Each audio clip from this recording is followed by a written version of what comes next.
Whenever you're ready. All set? Yep. Awesome. Okay, let's get started then. Okay, Thursday, July 21st, 2022. It's the Halliwell Review Committee. First item on the agenda is roll call. Mr. Savini. Here. Mr. Simpkins. Here. Mr. Corvo. Here. Mr. Mayo. Here. Mr. Nigerian. Here. And Mr. Halliwell. Here. All right. Next up on the agenda is public comment. If you'd like to speak, you can use the podium. All that we ask is that we just say your name and your address and whatever you'd like to say within reason. Diane Martin, 50 Tom Lee Drive. Just as full disclosure, I know that you've been talking to the Pawtucket YMCA. I have been involved with YMCAs for many years. I probably did about 24 years at the Woonsocket Y. Then we merged with the Pawtucket Y. I was with them for about 2 years, and now I'm also with the Smithfield Y on a part-time basis. So I have a lot of experience with the whole community aspect of what is going on. I am shocked to see that there was no one here. I don't know if they're looking online, but we have a beautiful piece of property and an opportunity to do something with the Halliwell School site. I've been in this community for over 40 years. My husband grew up here. He's from the Martin family on Woonsocket Hill Road, who have been here since the 1800s. I see a lot going on around us with the town of Smithfield, with Woonsocket having a Y. They have a brand new Boys and Girls Club that will be opening soon. I grew up in Bellingham, where we didn't have much when I was growing up. My family still lives there. They have new fire departments, new police departments. They have new schools. They have a senior center. Why don't we have anything like that? And I think we just need to get better involvement. As I was mentioning, I find it difficult to find out when this Halliwell committee is meeting. So I think a voice needs to get out there. That's all I need to say. I plan on being in North Smithfield for many, many years, and I'm getting older. And I would just like to see this community evolve into something else than what it is, instead of always depending on the communities that are around us to get our services. Thank you. Oh, Mr. Chairman, if you could, I don't know, is it okay if we engage her in some conversation? Sure. Well, thank you, certainly on my behalf as a committee member for being so clear in your support of everything, but more specifically in support of the concept or the potential idea of the partnership with the Y. And I don't know if you could take just another moment and give us a little bit more of your perspective on your years working in that entity, that organization, how you felt they did with interacting with the different communities that you mentioned, Woonsocket and Smithfield and Pawtucket. Just give us a little bit more of your, if you could. We're highly involved in the communities that we service, including North Smithfield. The Woonsocket Y and the Pawtucket Association has North Smithfield as their service territory, as you may know. So we want to get involved with the surrounding communities. We have the knowledge as far as running the programs, but you also have to realize that there's this financial, there's a financial background that goes along with that. Just as any business, what is in it for me? How can I make some money? Because if we don't have the money, you're not going to have a business. And that's what happened with the Woonsocket Y. There was a lot going on there, and we finally had to merge because of the community that we service in Woonsocket. The money was not there. The grant money wasn't coming in. We had to merge with the Pawtucket Y. Luckily, the Pawtucket Y was able to come in, take us over, and help us out that way. It all depends on what community you're working in. On the other hand, do you want a community center or do you want a YMCA? Is the YMCA going to run all the programs? Are they going to have a YMCA here? What happens to the community here when we want to utilize the building that is in our town?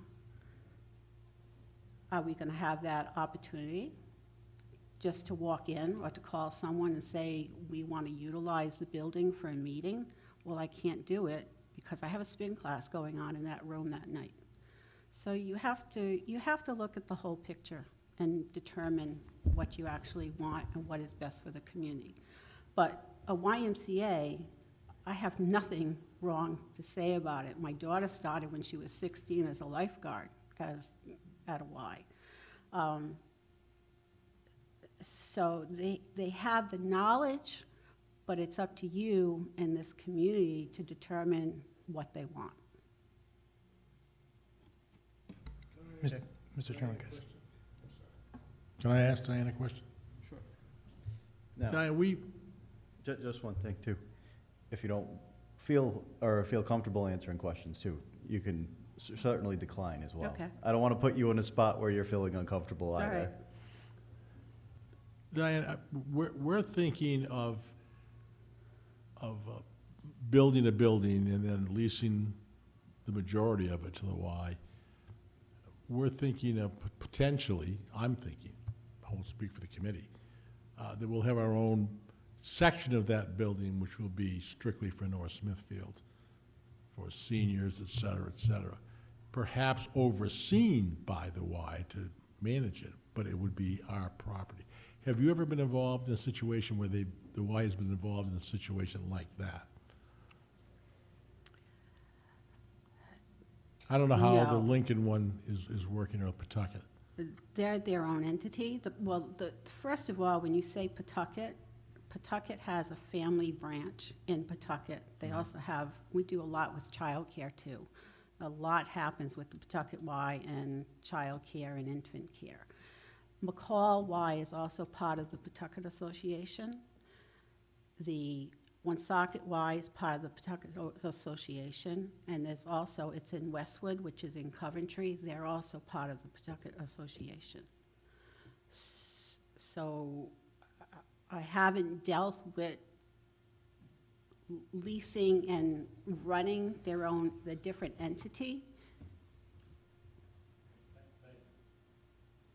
Chairman, can I say something? I appreciate you coming up and feeling compelled to speak. One of the things that we have somewhat struggled with, I believe, as a town, is the fact that naturally people don't necessarily like change. And so one of the things that I would probably ask for you to help us with, not only here, but with town council, is to, not only you, but others within the town that have been here for hundreds of years, to embrace change. Because, for example, we have a major construction going up on 146. The reason why 146 is the way that it looks, other than the roads, is we've never been able to get water there. If we are able to get water, similar to what we were able to do at Eddie Dowling with the water tank right next to Lowe's, that's the only reason why we were able to develop Eddie Dowling the way it is. Now, you could say good, bad, or indifferent. What's there is there, and that necessarily can't be changed at this point. But if we can get water to 146 all along North Smithfield is going to be an absolute gold mine for businesses. If we can do that, now we have the school, we have the quaintness of the town, we have the business, and next would be having a community area for residents to go to. Now, obviously, with that comes creativity, also comes a master plan, also comes an expense. But if we don't continue to think forward thinking like that, more of a larger scale, it is going to be held on the taxpayers. And I think that's going to hurt people that have been here for multi-generations the most. And that's obviously not what we want. That's not our objective. So we have to try and find some balance. So I would say the more that we can kind of get that message out to the long-standing residents of North Smithfield, the better off everybody will be. Not only us as a town, but new residents coming in. And that's really what we want. We don't want a dying town where residents stay here and residents move in, but because there's no amenities and no resources, they move out. So. I'm not going to get a comment, but just kind of Yep. wanted to make a point. Okay. What's that? Thank you very much. Thank you. And thank you for being our first audience member in, how knows how long. So thank you for taking the time to come out and listen to us. Okay, next on the agenda is review and approval of draft meeting minutes from our June 2nd, 2022 meeting. I'll give everybody a moment to look those over. I do have one item. The administrator reached out and just corrected one portion that said that it was Counselor Al's that had suggested a skating rink, so I'm going to amend that to read as such. He didn't want to take all the credit for that idea.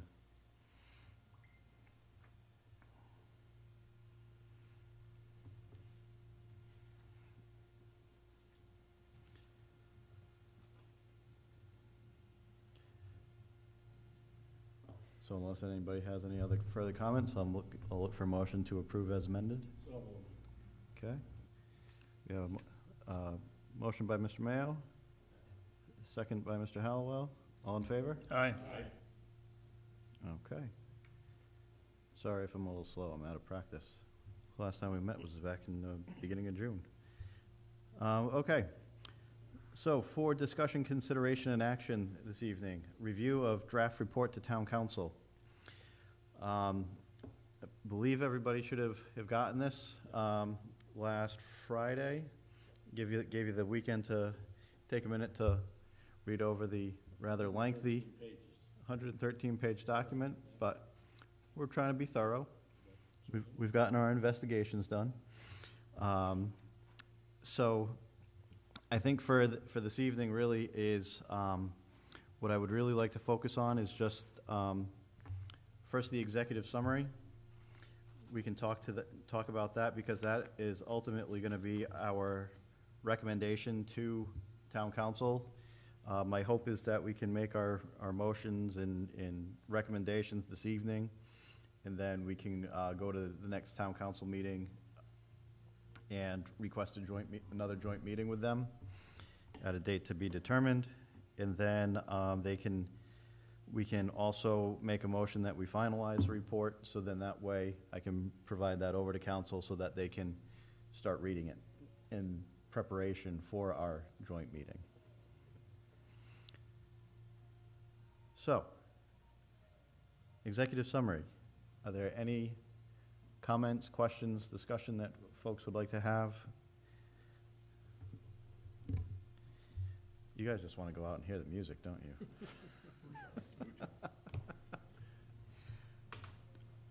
I think in listening to the council meetings, we need to go to them with a summary of all the options that are available for Halliwell, but with a specific recommendation from the board as to the way we feel we should go. I don't think they want to make that call. They want us to make that call. So I think the library, the other things we talked about in that summary are nice, and they should be mentioned, but we should say, these are the things we have reviewed, but here is our specific recommendation.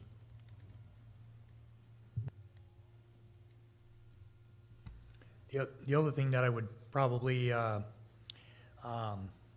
maybe not reiterate, but make sure that it's explicitly known as, I've heard from a few of them that, well, we've only gotten 141 responses based on the charrette or the survey. I think we need to break down those numbers a little bit more. Again, I'd mentioned multiple times during the town council meeting what one response represents. One response doesn't necessarily represent one person, because one response could be a household of 4 or 5.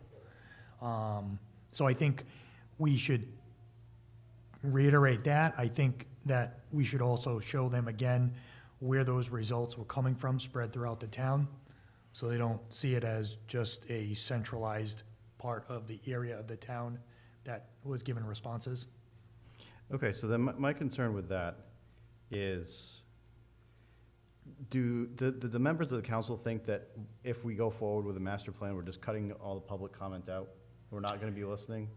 Because I think we need to make that perfectly clear that really, we're not cutting out any public comment. We're actually looking to engage more, get more public comment, because our role, again, is just to listen and in turn, take that feedback and report it back, form our recommendations based on it. So, You know, the RFQ the draft RFQ that's in here says that there's gonna be 2 to 3 more public meetings, whether they be design charrettes, assistance with further surveys.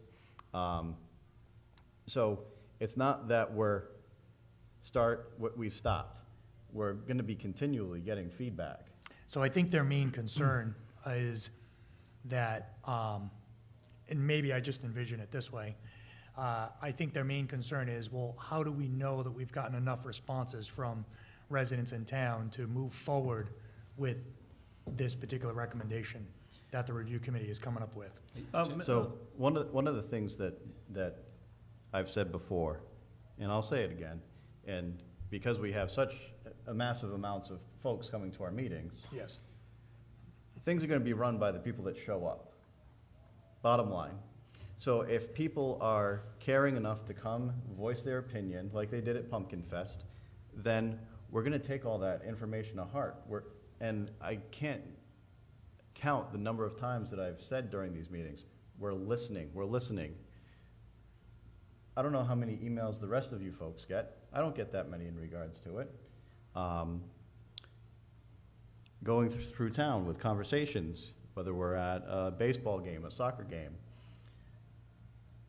I don't know if people don't know who we are, if we need to get Halliwell t-shirts made up so that we can wear those to these events that say, I'm on the Halliwell Review Committee, come talk to me, so that people can approach us and give us some ideas.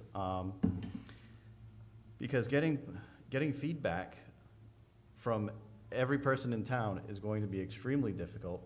It's going to be more difficult if they just don't care about it. So. I'm trying to phrase this the right way. To me, that sounds like a stall tactic, right? How long have we been meeting now? Yeah. Sorry to say that, but that's what it sounds like.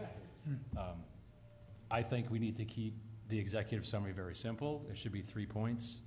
Here's what you asked us to do, and kind of restate what our mission statement was. Here's what we heard over the past 2 years in various formats and forums in terms of how we collected that info, and here's what we recommend. And then we have backup for all those 3 points, but I think that's our executive summary, and we just lay the facts out. I agree with you. I don't know how much, like, in all my years of town, I've never seen a group or a process look for so much input as this group, in terms of the surveys, the emails, on media, on social media. I've never seen anything like it, so I think we have a fair amount of representation of input from the community, and our recommendation is shaped off of that input. So to me, it's restate the mission, here's what we heard, and here's what we recommend. If I could follow up a few points. One, I'd just like to say, I think all of the members expected that the chair would produce a very thorough, elaborate, or comprehensive and professional report, and I think that's exactly what you did, so I certainly commend you for that. I think the summary stated at the end of the executive summary is the nail on the head, but to take it a step back, reinforcing some of what Frank said and reflecting on what Steve said and the way council members reacted when we met with them. They're politicians, and we respect that. Your job is to serve the people, you're elected, and you have to persevere. But I think it almost appears as though you want a bulletproof assessment from us, and that's not what we can give you. We don't have throngs of people walking in here, but we've done a very comprehensive attack, and we got more than enough responses to do what we've done, which is to make a very clear statement.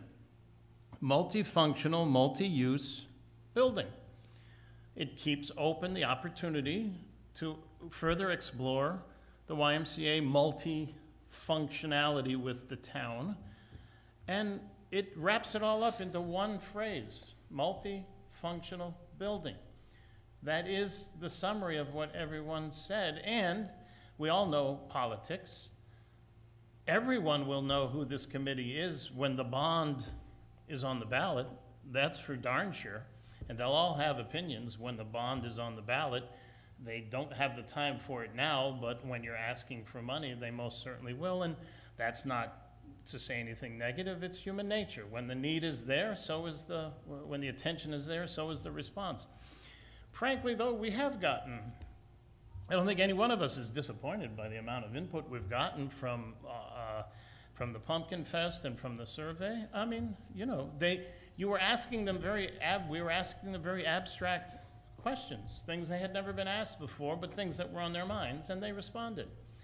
I'm 100% confident that the last two sentences of the executive summary is exactly, we can cut it down, but this is very thoroughly written. The time is now. And I don't know what the town council's hesitation would be. We're asking for the authorization to get an RFP, request. That's all it is, request. It establishes the dollar value that the town would have to put out to finalize a master plan and design, which would then allow us to determine if there is anything with the YMCA. If you lean more towards the seniors, or you cut it in half and you do half senior, half youth, and then other rooms for multifunctional use, that's what the master plan is for. But if we're not ready to take that step for proposal, request for proposal, it's almost laughable when you think about the extended debate we're having over that sentence, request for proposal. We're not encumbering any financial burden by getting a request. And if we get blown away with a $500,000 design fee, and we all know that if you are of the mindset that the sky is either going to fall or drop 10,000 feet, economically speaking, then design costs will drop 10,000 feet because they need more demand. They won't have as much demand. So you could make the clear argument that going into this, quote, semi-recession is the time to do the design because you're going to save. And then you may even find that if the recession is only minor in nature and prices gravitate towards a lower area, that it's opportunistic time to build. But we know nothing, and all of our time, frankly, is wasted if we're not given the authority to get the RFP. Everything we did was for naught, well-intentioned, and I'm not passing judgment on anybody. We did our job.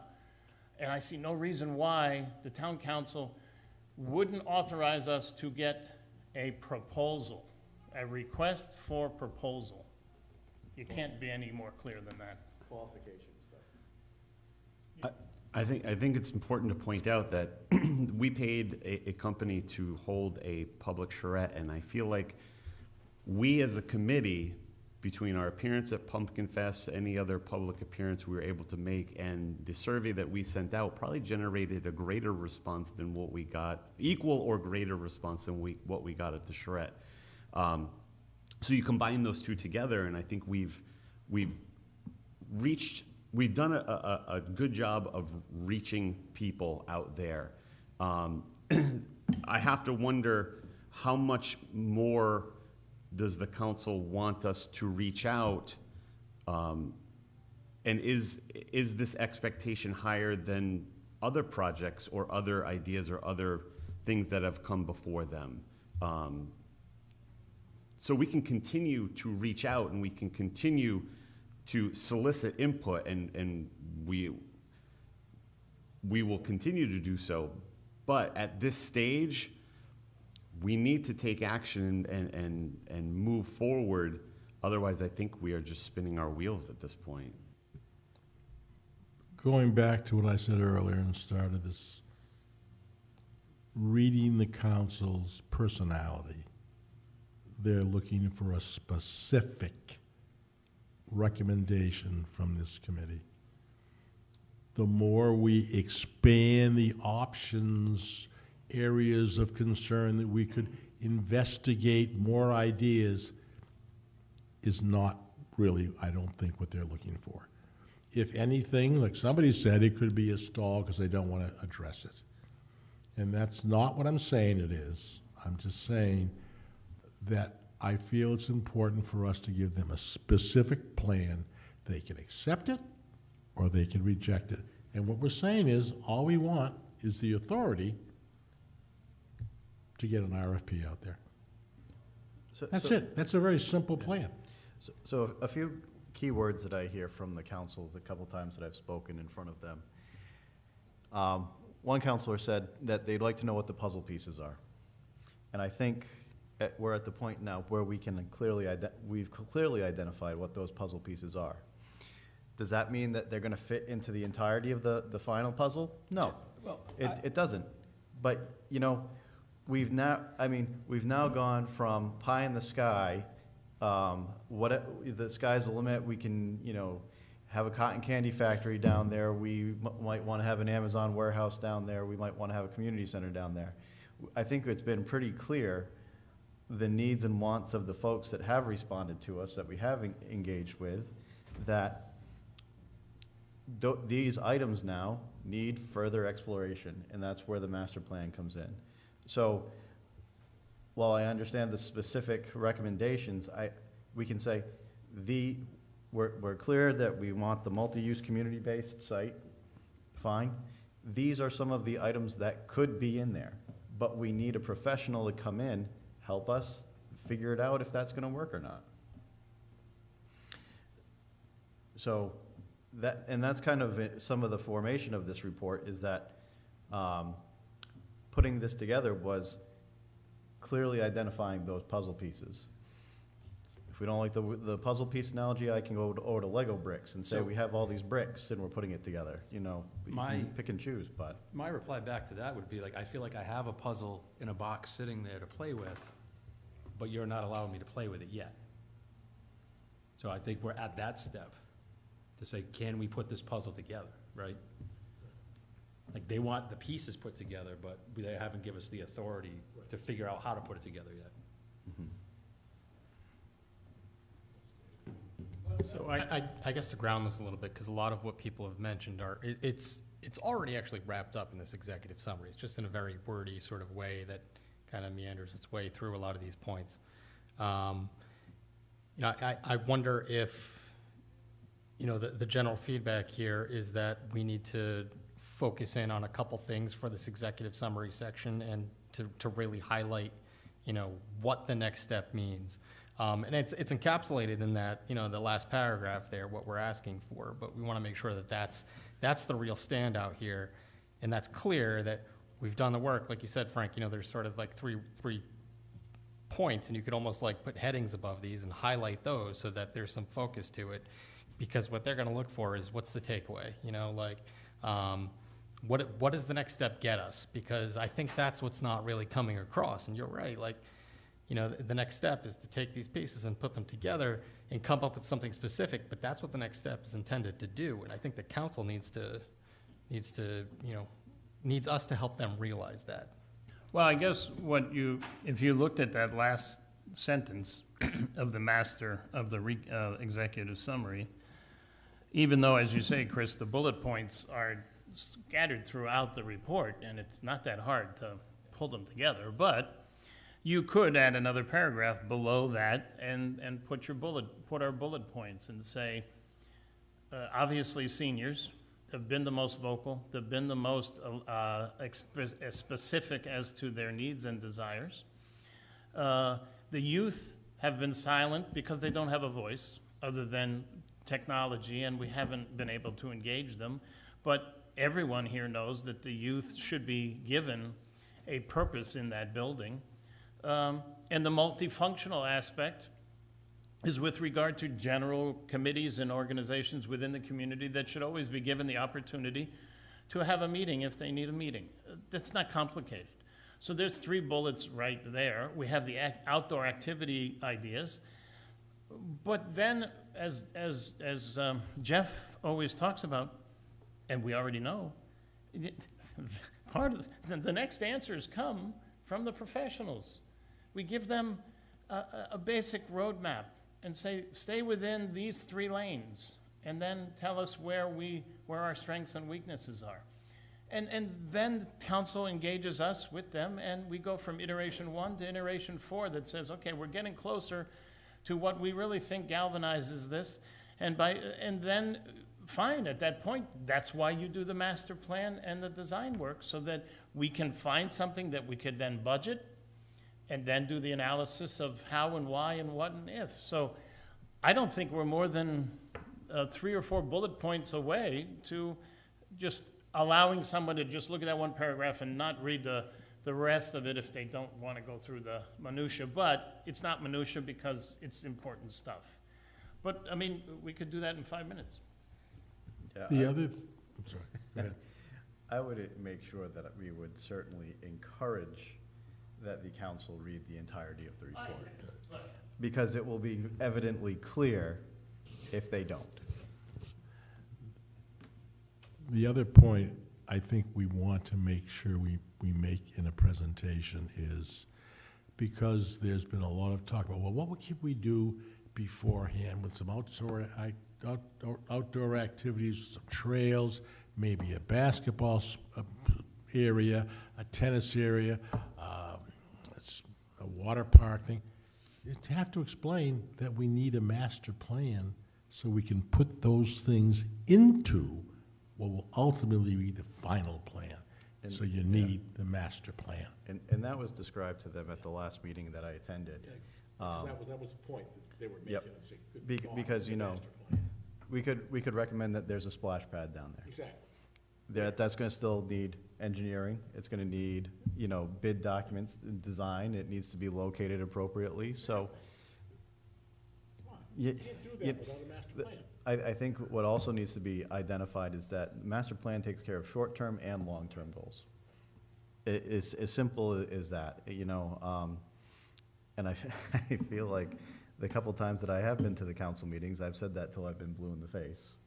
So I think at our next joint meeting, having this entire committee standing strong together, because, you know, I very much value all of the input and the discussion that we've had as this committee, because we're all kind of the same mindset. We've all gathered the same feedback, the same similar direction. So we haven't had any blowouts of slamming our fists on the table and saying, no, we should be doing X, Y, and Z instead of A, B, and C. So I'm glad that we're having this discussion, but we're ultimately all saying the same thing. I think that's key. We all need to say the same thing to the council. Yep. We all need, and we need to say, you know, based upon the feedback we've heard from the community, right, we need to defer to the experts in putting a master plan together. You know, I think they're gonna want to go down the rabbit hole of what could and what couldn't be there. Sure. And I think we just need to keep saying the same thing. But to follow up on, let's look at the history. The roadmap is right there. The council initiated all this by spending 84-odd thousand to pay a professional entity to get us to level 0. Where's the existing facility, and what does the site look like? So you already have accepted the fact that you need to spend money and reach out to professionals in order to make intelligent decisions. We then administrated that contract, presented the results to you, and from that, We have the de-letting, or the cleaning of the property to make it compliant for disposal, and the ability to price it and demolish it because we recommended that none of the buildings were usable. So we achieved that base level. So now we're going back to the council for them to do, again, what they did the first time, which is, okay, we understand now that the property is not useful as it sits, so we now have to, and all we're asking for is to solicit, the right to solicit bids and proposals to establish a budget to then do the professional design. It's purely in line with the council's initial thought. So if you put it in a logical progression, Mr. Council Member, Madam, what else would you have us do but to do what we're doing? We came back to you, we've done our due diligence, and the next step is to go back to the professionals, and we're not even saying to spend $250,000 or whatever it is. We're saying we need to know how much it is. That's all we're asking, so that we have the working knowledge, and then you, the administrators of this, the counselors of the town, can look at your internal finances and say, we can handle this with existing monies to do the design, or we cannot, we have to budget it for next year. But thank you, committee, you did exactly what we told you to do. We have 3 qualified bidders, you gave us a recommendation, and we know how much it's gonna cost. And then we wait. If I may, we all seem to be on the same page that the master plan is very important to us. So maybe for the benefit of the chairman, who worked hard to put this together, maybe we can move some of the language around in our executive summary to reflect that importance. So if we take the second to last paragraph, the Halliwell Review Committee has now met all tasks set forth in its revised resolution. That's your lead. That is, after the first paragraph, our tasks laid out, we have done all those tasks. Then you can jump down to the last paragraph, which can then be your follow-up statement to that. So all those together, that first sentence of the second to last paragraph and all of the last paragraph, is our recommendation, which can be right after, here's our tasks, and then we state we have completed our task. Then here's how we completed our task.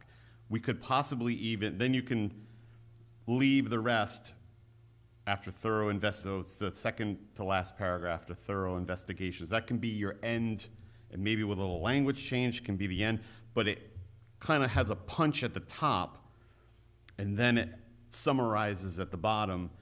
And this document is full of documentation of how we completed our tasks from A to J, which possibly could have citations that, did we look at wetlands around? Yes, that is on page whatever. Did we go into the comprehensive plan? Yes, see page 7 of this document. So by changing some things around, maybe it'll get the message across of what we're all saying. I like that.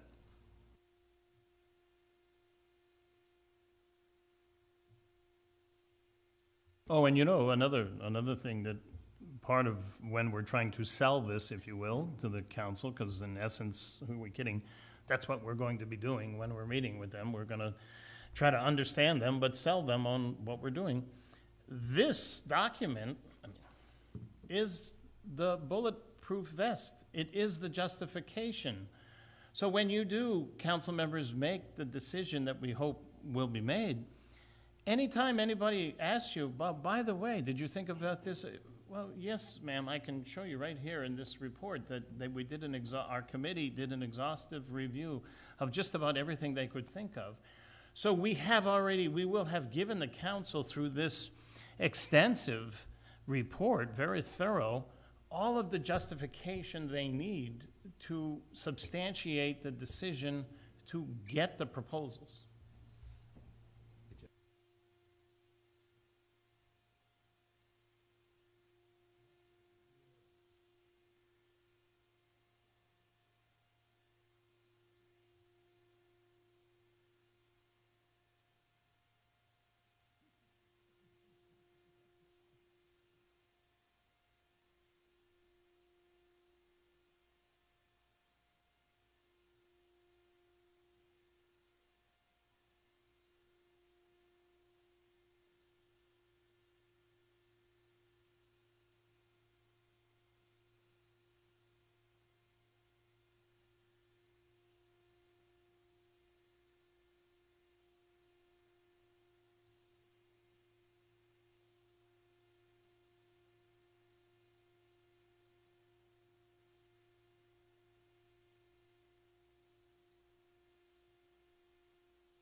newsletter. We did both those. Did we do anything else, Jeff? So, yeah, That's a good point, Don. with the survey, we did include it in the weekly town email. Weekly town email. So that ran from the middle of May to the end of June. Right. We also had a write-up through the article, the Valley Breeze. And, you know, it's navigating the outreach is a little difficult because, like through Facebook can get kind of questionable. And there's also open meeting laws that we have to work with, advice from the town solicitor to work with. And as an advisory board to town council, we're somewhat limited in what we can go out and do without their explicit approval.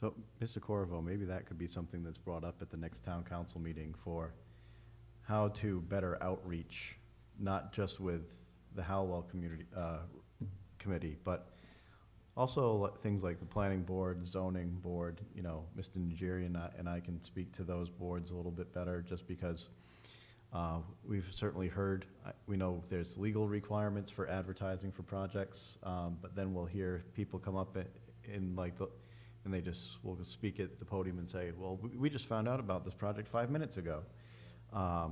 So I'm here to kind of get more information, but also I'm very concerned because we haven't heard about it. So maybe there's some way that with the, in conjunction with the administrator and the town council, that there can be a little bit more updated versions of communication rather than just a email blast that goes out every Friday. Yeah, so one of the things that I know that, for example, you know, my consulting business uses a software that will cater communication based on what's of interest to the person. Now, having said that, we could potentially look at, and again, just potentially look at integrating something like that on the town website, for example, where they could go to a particular department page and just like you might put in your email address to get information for the town newsletter, maybe we could also integrate something where you put your phone number and then that could automatically get plugged into this texting software that would update people. You know, obviously there's a cost involved, there's a IT integration that's involved in that, but yeah, I agree. I mean, something like 93% of people, when they get texts, they read them. Now, do I think it should be, you know, duplicative of like an Amber Alert? Probably not, but, you know, certainly something that if it piques their interest of a particular segment of communication, then, because the other flip of the coin is you don't want somebody to be receiving 10 text messages a day on 10 different things going throughout the town. Because then you'll have, again, a bunch of people that opt out. So we hear your concern about that, and Good idea. we'll work. Yeah. Does somebody want to grab the people there? I see folks leaving from the concert on the common over here. Do you want to flag people in to see if they want to come and sit? So, Jeff has my contact information, so if I am, I'm ready to help. okay. Well, thank you again for coming out. Have a good night. And just as a complete aside, because I'm on so many different town websites, our website sucks. It needs to be updated. It's just, oh my gosh, it's bad. So But Jeff, anyways, Jeff, I have one question. One thing that I've always kind of noticed, and I don't know if it's just been kind of explicit where other people notice, but what I've noticed on town council is people that have come in to speak either from various departments or advisory boards or committees, whenever they introduce themselves, I find it gives more credence to what they're saying if they give a little backdrop of who they are, maybe their job, you know, what they do for work, before they actually speak. So for example, like Scott, you have experience in Parks and Rec, you know, and although I know that and we know that, I don't necessarily think that the town council members retain that. So that might be something where it might give a little bit more credence when you speak, where, you know, again, I know that, and I know, hey, when Scott says something regarding parallels between Parks and Rec on his end and this, I kind of take it to a little bit more value than somebody else, you know, based on what you're saying, so. What's was the date selected for the joint meeting, or it's still pending? No, what I wanted to do was get us to review this report, make a recommendation that we send it to town council for their review, and then we set up the meeting, the joint meeting with them. And then as a follow-up to that, would it be beneficial to try to get a large attendance, or, because we don't want, although we want public involvement and input, at that meeting, we don't want to move off topic or off target, which is, let's get to the meat of this. It would be wonderful if we had 50 people here, but then if 50 people want to speak, we may lose focus. But I was just wondering do we want to actively try to get people to attend? And the last thing I'll say is, I think Scott kind of summarized it nicely, I've been very busy, so I really haven't given it the time that I should have given. I can look at it, and I think a few bullet points and maybe reorganizing that executive summary is all that needs to be done. I think it's wonderfully, it's what I expected it to be. And I think the point he's making is hit first and hard with what this is what we want you to grab. Right there. First thing you read is what we want you to grab. We're ready to go. And you can read the rest to justify our statement, but our statement is we're ready to go, and just flip-flopping some sentences, and I think we've achieved that already. So I think we're not far from saying that this document is complete.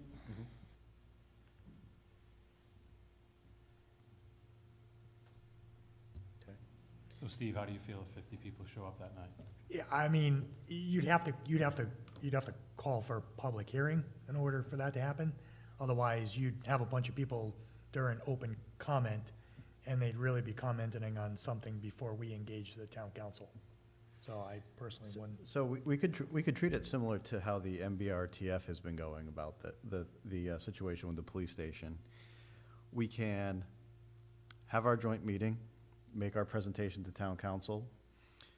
That would be streamed on YouTube. People can go and observe, watch it, gather their questions, and then we have another joint meeting with them a couple weeks later, inviting the public to come and ask their questions based on our report, because this report's not just gonna go to town council. I'm gonna send it over to the town clerk, so it's up on the website. We do actually have our own webpage. I don't know how frequented it is, but similar to what the planning board does is the planning department takes each application and will upload it to the town website. And we could request that, you know, it goes on the front page when you type in smithfieldri.org, and that report is right there, so you don't have to go searching for it. I certainly don't have any issues reaching out to the Valley Breeze to, you know, discuss with them our next action items and have them put in a link to the report as well. So there's certainly ways that we can get the word out, but I think let's follow the MBRTF's example. Have our report presentation. People can absorb it all. If council is willing, we can have a second joint meeting where they can digest everything that we've presented. They can read the report again if they so choose. And then public can come and ask us questions about the report as well at a second meeting. And then that way, we're kind of laying everything out on the table. And then at that second meeting, we ask for them to have an action item, whether we go into an RFQ or not. And then at that point, we can say, okay, we can say thank you very much either way. My only other follow-up, and I think we all need to be prepared to make this statement, because there's nothing to be afraid of. I mean, I think we have to be of one mind and as diplomatically as we can present to the council as part of this report in our joint meeting that, to be frank, there is nothing productive left for us to do other than for you to grant this request. And all due respect, if you choose not to grant this request for whatever reason, we're at your mercy, then we're going to kind of go into neutral, because frankly, as a member, we would just be spinning our wheels. We would just be treading water, reinventing minutia to substantiate what we've already substantiated. And not so that it's perceived as a threat in any way, shape, or form, but we were asked to donate our time, and we did. We were asked to do something, and we did. Now we're saying to the council, now it's incumbent upon you to decide whether we take the next step, because there's nothing more for us to do. And if the simple reality is we're not prepared to even get the request for proposal, then the chapter is closed, and I think, but as soon as, if that hibernation were to be necessitated, then it's almost a fatal pill for the YMCA with certainty. They're not gonna wait. They're gonna go find another live wire. So I really don't think the council will do that, and I think we need to clarify, it seems obvious to me because I'm in that world, it's just a request for proposal. There is no financial obligation. I'm at a loss as to why you would not want to do that. That's just me, but I am at a loss as to why the responsible thing to do is to find out the cost. Because then, if it's about money, you can substantiate the no. If it's not about money, you can budget it. I don't see it any other way. So to get back to finalizing the report, apart from the executive summary, sort of reworking some of those things to make certain things that we've discussed tonight stand out a little bit more, are there concerns about the structure of anything, any other sections that need to be addressed? Or is everybody pretty happy with how it's laid out? This is gonna be the test to see how many people read it. Well, we've all been reading the report and compiling it over the past almost Yeah. 2 years, right? I think if we're gonna be successful at that meeting, we have to avoid the meat of that report. And we have to just say, the answers are in the report. You know, either you've read it or hope you can read it. Yeah. You know, I think we just need to stick to the 3 points, and to your point, like, here's where we're at, here's what we're asking, and all the answers are in front of you, you need to decide. Because I think if we start going into that report, it's just gonna be rabbit hole after rabbit hole after rabbit hole. So for next steps then, obviously the executive summary section needs to be sort of, reworked a little bit. So how do we do this? Is that something that, you and I would finalize, with the committee's blessing and? Yeah. I would suggest as we move forward that if everyone's comfortable with the recommendations that Mr. Savini has made, switching some things around, what's been discussed this evening, giving myself and the vice chairman the authority to revise the report as we've discussed, and then ultimately finalize, because we can make a motion tonight to recommend this report to town council as amended. Chris and I can make those amendments, and then I can hit send when it's all said and done over to the town clerk, to the town council president, to the town administrator, and then it gets distributed. Yeah, I would so move that we grant the chair and the co-chair the authority to modify and revise the draft, the draft report to reflect the comments and directions and observations made at this meeting, and to finalize it in the best way they see fit. Second. That was a long motion. I'm gonna have to go back to the tape. You have carte blanche. Do what you think is best. Well, I'm so glad we still have the YouTube streaming, because I'll go back to it.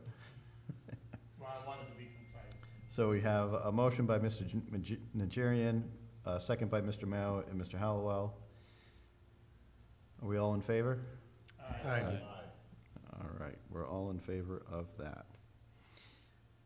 So Mr. Halliwell's comments actually provide a good segue into our next item on our agenda, is the discussion, consideration, and action, the preparation for the presentation of the report to town council. Kind of what we've been already saying is that, you know, we don't need to go through bit by bit because just my background, I would actually present every section that's in this report, just so then that way it gives the council the opportunity to hear an abbreviated version, but also give them the opportunity through that section to ask any further questions that they might have. We can do it, or we can just say, do you have any questions on our report? But I think we also want to make sure that we are giving ourselves the opportunity for everybody to understand where we're coming from, understand what has happened. As Steve has said, we have to treat them as if they know absolutely nothing. And I think we've taken that approach a couple times already. And whether or not it was successful or not is to be determined, but I am a little hesitant to just say, all right, we're going to do a 5-minute presentation and let's Discuss. I think You you're know. 100% correct. There's a degree of respect that is, and protocol that is required. We are presenting in front of the town council. They are worthy of the respect of us presenting it properly, and it also is part of the politic to allow them to acclimate themselves to whatever environment we are trying to establish and set for that evening. So I think it is critical. The only observation that you might make is that we, instead of reading word for word, that we summarize each sub, and for the entities that really were included just for thoroughness, but probably have a very tangential, if at all, involvement potentially. We don't need to dwell on those, but the highlights, maybe we can just take 5 paragraphs and reduce it to 1 for each major tier. And I think that would, and give them the respect that they're due, and the ability to lead us into the final conclusion, which is the engines are running, we're ready to go. Yeah, Jeff, I would, just thinking about how I would organize this, if I was doing this for work and I was trying to, close a deal, I would deliver kind of the detail up front, kind of the pre-read, right? And then I would come in with 1 slide with the executive summary, 3 or 4 points. I would have maybe 1 or 2 people deliver that executive summary.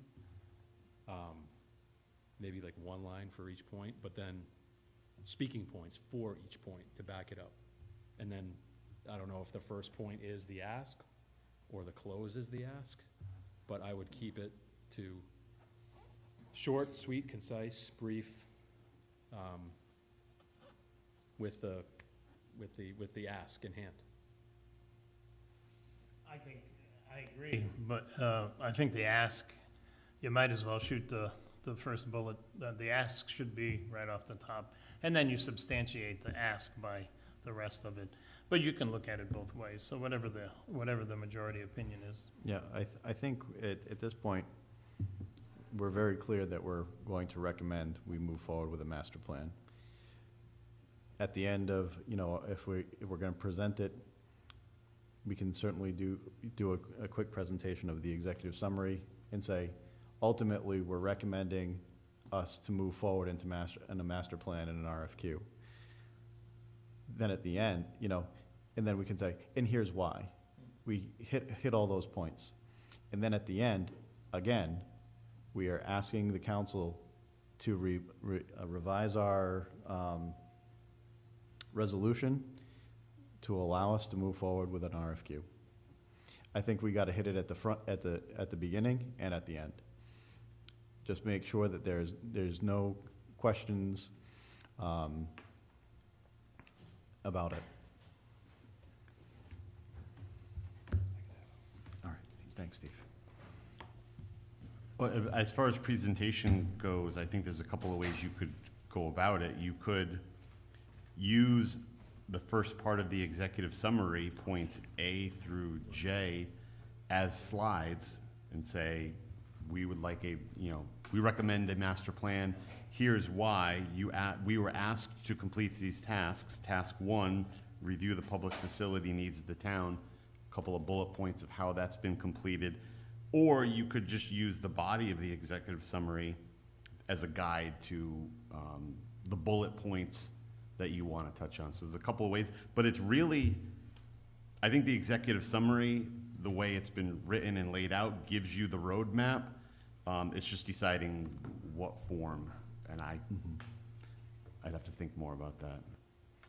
I think the less we say, the better. I've watched the council numerous times. They get lost in the minutia, and it just gives some of them a chance. But what about that? The less information we detail out, the better. It's all there if they want to have read it. And they'll have it there because we're going to give it to them. But to go into it in any detail, I think is a big mistake. I think we should just go with the executive summary, the bullet points, and that's it. That's it. Read the council, watch them, watch the chair, watch the entire dynamics of how they think. I think that's the best solution. And I think, you know, our standard answer would be based upon the community feedback we've heard and we've gathered that's in your report. You know, the next logical step is to go for RFQ. And that'd probably be our answer for every question. Well, yeah, and you almost, without being cavalier or disrespectful, you can, it's almost matter of fact. It is.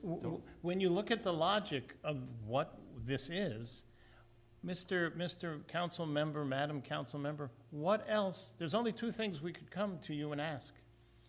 That we twirl our thumbs and continue trying to get people to give us ideas, or we take the next step. There's only two things. So it's not a surprise that we would stand here and try to convince you that, yeah, we're asking you to make a decision that you essentially knew you were going to have to make when you cut the check for Weston and Sampson.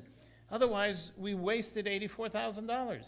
And I don't mean it disrespectfully, but logic is logic. I mean, we can't be afraid to just stand there and say, well, what did you think we were going to do? Yeah, and ultimately, too, one thing that I always like to point out is that the hired professionals that we've had have said that our next step should be master planning. And that, And you know the other irony is? I don't think they spent 1/10, maybe I'm wrong, of the time giving the contract and negotiating with Weston and Sampson as they will have, giving us the authority to even get a proposal. I think to a person, we can agree that Weston and Sampson's performance was less than, did not meet our expectations. But yet we had no control over that. So it is ironic that, you know, that decision was made lickety-split, it appears. the one thing that while the impression that I get from the council about the Weston and Sampson report is up and down, at the end of the day, let's look at what we got from them. We have a very thorough assessment of the buildings where we could very easily come to the conclusion that they're not safe anymore. They need to come down. We have a very thorough understanding of where the wetlands are. We have had a very successful mini design charrette with 75 some odd people that showed up that day. So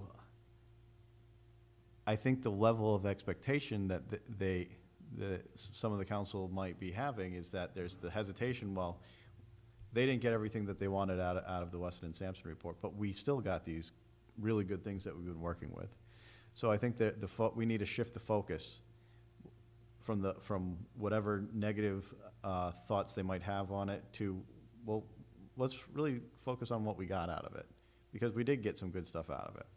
Well, and primarily, we've got a strong recommendation to move into master plan phase, which is the takeaway, so. I think while we don't want to overstate our welcome with, in presenting to the council, to the point where we may start to lose them and they may gloss over, this document itself at 113 pages is rather intimidating to look through. We've lived it, we've met, we know what's inside of here. They do not. So while we don't want to go long on a presentation, this is basically the one shot. So whatever needs to be included to support the decision for a master plan needs to be presented at this meeting. There's no second chance. So if it's a 5-minute presentation, a 10-minute presentation, not that you want to get into minutia, but the major bullet points that support the decision that we've all lived with and looked at and know backwards and forwards needs to be be in front of them. And I think we can do that pretty succinctly as well. Because, just looking at the table of contents, town's comprehensive plan. Well, Halliwell's not included in the town's comp plan, but we do have items such as the library and the senior center that it references. And it also addresses the concern for if we need more school or not. Done. DEM wetlands exploration with the planner, in discussions with the planner. We need to have a plan to present to DEM for their approval to move forward with anything. So, points to master plan. Grants and potential funding. The number that we researched, all are looking for, a master plan. So it goes back to that again. Community partnerships. This will be further explored within our master planning. Community uses. We will drill down what those final community uses are going to be with the master plan. And then, we have the preliminary community center program. I just did a word bubble of everything that somebody said. These are here's your puzzle pieces. And then, we've been asked if we've gone to visit other community centers. Yep, here they are. And here's how we see their success. So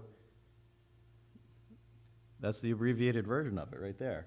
And we can say, all of these point to a master plan. And I think after each subsection, we just say, gently remind them, oh, you want us to explore some more grants? Well, we need a master plan to actually go out and get grants. So while they might be entertaining hiring a part-time grant writer, that's great. We'll certainly utilize them, but they're not going to be very successful unless we have something to give them. The other thing is, kind of the last thing to think about is that we are an asset to them.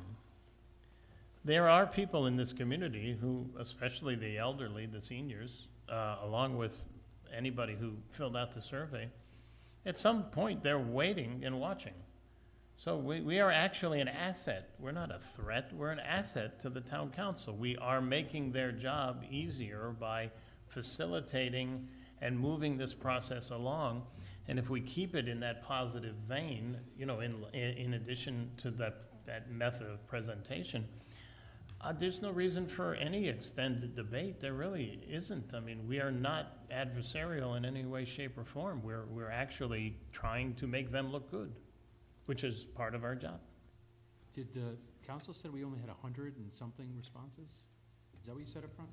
I think Steve misspoke. He said 100 something, but it's 440. Just in the survey, never mind Yeah. all the other interactions we've had. Yeah. Yeah. So on timing on this, we're meeting again on August 4th, right? Which is the first Thursday of August. If that's the case, would the expectation be to finalize this and get it over to council for next week? And then we would have another meeting to talk through and strategize what our presentation is? Do we want to prepare a draft presentation to talk through at the next meeting? Or what are the expectations on timing? I don't have any. I know summer is always a difficult time, and, you know, I can look over to Tiffany in trying to schedule additional special town council meetings in the middle of August. I don't know how amenable they will be if they want to say, okay, well, we have our, you know, regular meetings on the 1st and the 15th. I don't know if they would be amenable to be meeting us on the 8th and then another one on the 22nd. I don't know. But we can certainly ask the question at the, you know, between Steve and myself, we can ask the question at the next council meeting and solidify some of these dates. Yeah, but can you define again, I understand it, but for simplicity's sake, is there necessarily a reason to meet twice? Well, other than for us to present, because like I said, it seemed like the way that the MBRTF ran their presentations and joint meetings with council, it seemed pretty successful that they had their architect come, present out the plans, the council could then ask their questions, give any feedback to the architect. Then at the second meeting, the architect would come again. The public would have heard the first presentation, be able to make their comments, have their questions that they could ask of the architect there. Council would hear that feedback and then ultimately decide on an action to how to move forward. Yeah, but take a moment and reflect on the magnitude of what was being discussed in that case. It was a very significant issue. Sure. This issue is as plain and as clear as can be. Will you give us the authority to go solicit bids for a master plan? Yay or nay? The public in attendance probably would have trouble truly understanding it. Some will, some won't, but they're not gonna really be too engaged when you're talking about a structure and an architect saying it's gonna look like this or gonna look like that. Sure. That's a much more significant thing. This is a no-brainer. You either say yes or you say no. I think the part of it goes a little bit back to what Bob said. The iron needs to be hot. If we give them time to contemplate and think, there's nothing to think about. You either say yes, go and bring us back 5 proposals, or no. Yeah, and I think the committee's certainly willing to entertain a follow-up joint meeting if they request it, but I think the expectation would probably be just the one presentation and Q&A session. I'm totally on board with that. Yeah. Let's do it. Let's get it done. Okay, so then, at the next council meeting, I'll go and ask when they'd like us to meet, and then go from there. I was gonna, ask the committee if they were comfortable enough to kind of authorize to entertain the same motion that we did for the report. Let Chris and I compile our presentation, or if you guys don't want to move forward in that fashion, we can certainly have our meeting on the, what was it, the 4th? We can certainly have our meeting on the 4th, go over the presentation.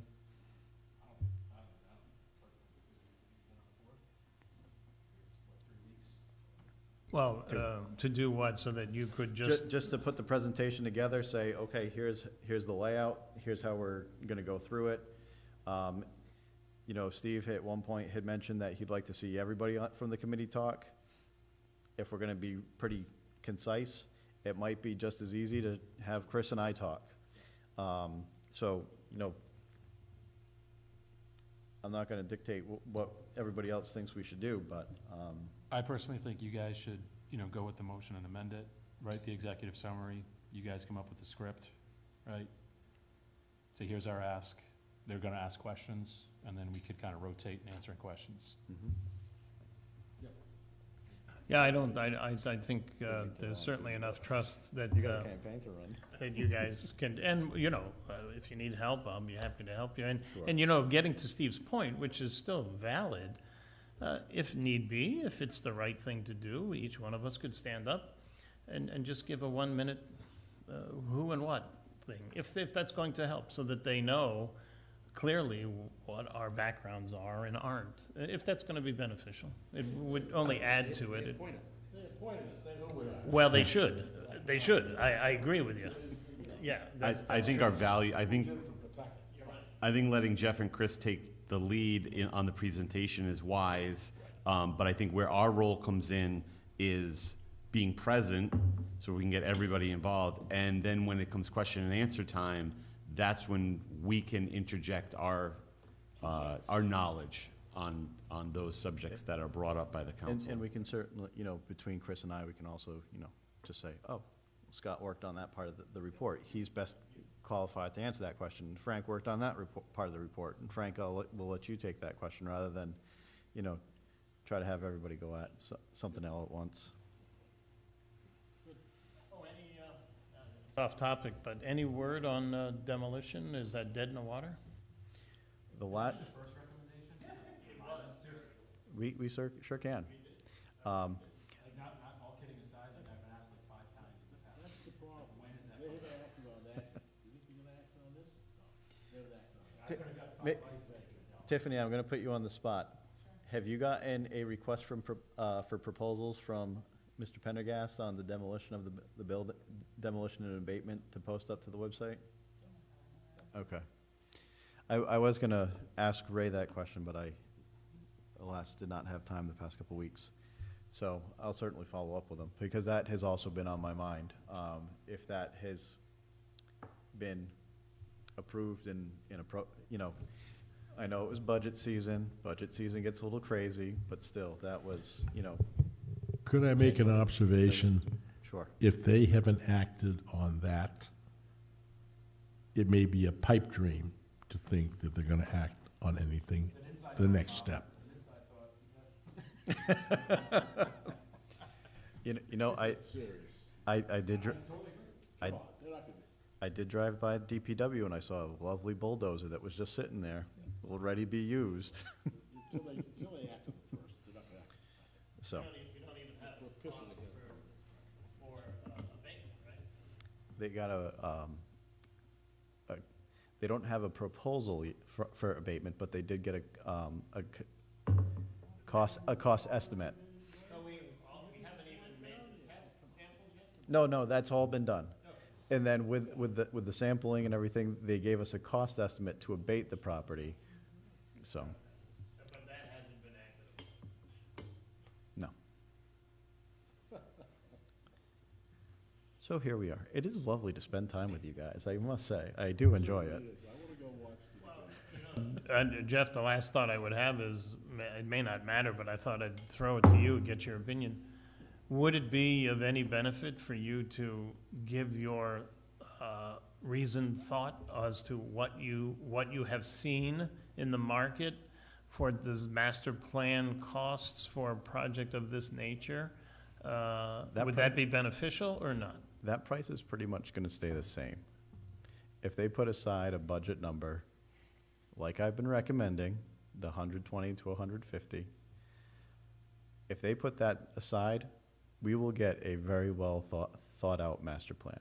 No, but should you not consider incorporating that again into this report when you make the presentation, so that the dollar is in their mind, so that it doesn't become as a great surprise? I think I've spoken to it enough that, especially during the budgeting meetings, that they are well aware of what a good master plan would cost. And they can certainly ask, and I will give them the same answer. That's not, relative to the cost of construction, it's not a significant number. No. I mean, it's real money when somebody's paying for it, but we're not playing with tiddlywinks here. You're talking about millions of dollars, so 100 to 150,000. If that gives you a moment to reflect, then we're in the wrong game. Yeah. It's, compared to what could be going on down there, is if we're going into construction and building and site work and everything, this is pocket change compared to what it would be. You know, I won't say anything. I'm just gonna stop. I'll wait till the microphones go off. So, is there any action or motion to be taken on this item at this point? Well, what is the feeling on the committee? Do we want to meet on the 4th, review the presentation, or are we just gonna go lay your trust with Chris and myself, and we'll just knock it out of the park that way. Well, why don't you leave that, if you want to call it, and the members who can attend can If you attend. feel you need our Yeah. input, call us. And if only a few of us attend, then it won't be a meeting. I don't know how we would do that, but Right. we Well, we couldn't wouldn't have, we wouldn't be able to take any action, so. correct, We could just talk about it and, If you need, Yeah. if you need our help, let us know. yeah. Okay, I'm gonna make a motion to adjourn. that's the next item on the agenda, so perfect. All right, we have a motion to adjourn. So moved. Second by Mr. Mayo.